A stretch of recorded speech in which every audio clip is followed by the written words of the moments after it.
ಗೆಳೆಯರೆ ಯಾರೇ ಆಗ್ಲಿ ಒಬ್ಬರ ಬಗ್ಗೆ ಮಾತನಾಡಬೇಕಾದ್ರೆ ಅವ್ರ ಬಗ್ಗೆ ತಿಳ್ಕೊಂಡಿರ್ಬೇಕು ಅನ್ನೋದು ಒಂದು ಬೇಸಿಕ್ ಕಾಮನ್ ಸೆನ್ಸ್ ಅಲ್ವಾ. ಈಗ ನಿಮ್ ಬಗ್ಗೆ ಆಗ್ಲಿ ನಮ್ ಬಗ್ಗೆ ಆಗ್ಲಿ ಯಾರೇ ಏನೋ ಮಾತಾಡಿದ್ರು ಮೊದಲು ನಮ್ ಬಗ್ಗೆ ತಿಳ್ಕೊಂಡ್ ಮಾತಾಡ್ರಿ ಅಂತ ನಾವು ಹೇಳೋದಿಲ್ವಾ.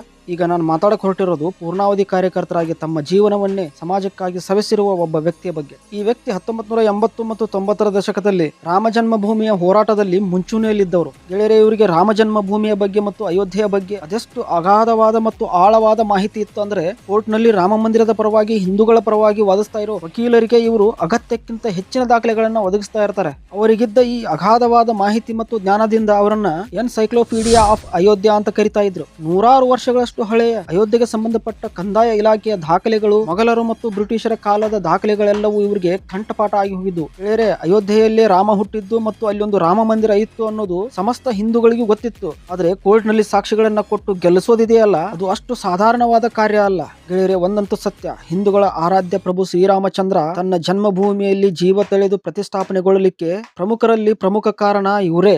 ಅವ್ರು ಯಾರು ಗೊತ್ತಾ? ರಾಮ ಮಂದಿರದ ಟ್ರಸ್ಟ್ ಕಾರ್ಯದರ್ಶಿ ಚಂಪತ್ ರಾಯ್ ಅವರು.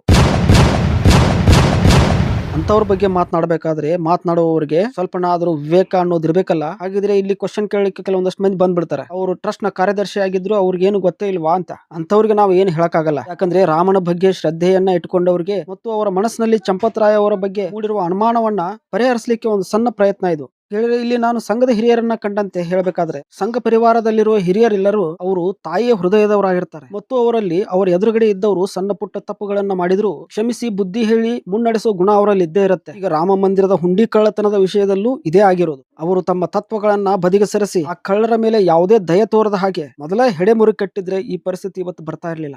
ಹೌದು, ಮಂದಿರದಲ್ಲಿ ಹುಂಡಿ ಕಳುವು ಆಗಿದೆ. ಇಲ್ಲಿ ಹೇಸಿಗೆಯನ್ನು ಬಿಡದ ಕೆಲವು ಹಂದಿಗಳು ಮಂದಿರಕ್ಕೆ ಒಂದು ಕಪ್ಪು ಚುಕ್ಕೆ ಇಡೋ ಪ್ರಯತ್ನ ಮಾಡಿದ್ದಾರೆ. ಆ ಕಾರಣಕ್ಕಾಗಿ ಯಾರು ಆ ಮಂದಿರದ ಕನಸು ಕಾಣ್ತಾ ಮನೆ ಮಠ ಎಲ್ಲವನ್ನು ಬಿಟ್ಟು ತಮ್ಮ ಸುಖ ದುಃಖಗಳನ್ನೆಲ್ಲವನ್ನು ತ್ಯಾಗ ಮಾಡಿ ಪೂರ್ಣಾವಧಿ ಕಾರ್ಯಕರ್ತರಾಗಿ ಸಮಾಜಕ್ಕಾಗಿ ತಮ್ಮ ಜೀವನವನ್ನ ಸವಿಸಿದ್ದಾರೋ ಅವ್ರ ಬಗ್ಗೆ ಸ್ವಲ್ಪವಾದರೂ ಸಹಾನುಭೂತಿಯನ್ನ ತೋರುವುದೇ ಧರ್ಮ ಅನ್ಸುತ್ತೆ. ನಿಮಗೇನು ಅನ್ಸುತ್ತೆ ಕಮೆಂಟ್ ಮಾಡಿ. ಈ ಮಾಹಿತಿಯನ್ನ ಎಲ್ಲರಿಗೂ ಶೇರ್ ಮಾಡಿ.